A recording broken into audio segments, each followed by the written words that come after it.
Heri wiki iliyopita tulimtangaza kwenu ambaye atashirikiana na mimi kwa ajili ya safu waimbaji. Naomba nimsimamishe mumpokee utoshelevu na kanisa wake. Kituo naomba mumpokee.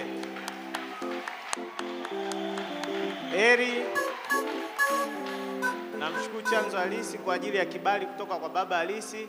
Nitashirikiana naye vizuri kwa ajili ya kuwahudumia uzao na watekelezaji sauti halisi kwa safu ya uimbaji. Heri. Nilishasema kwamba sasa sauti moja halisi imerudi kwa Chanzo Halisi. Ndani ya hilo shamba lake Chanzo Halisi kuna mema na mazuri peke yake, mabaya yapo tena, tunabarikiwa tu. Kuna uhai na uzima, mauti haipo tena.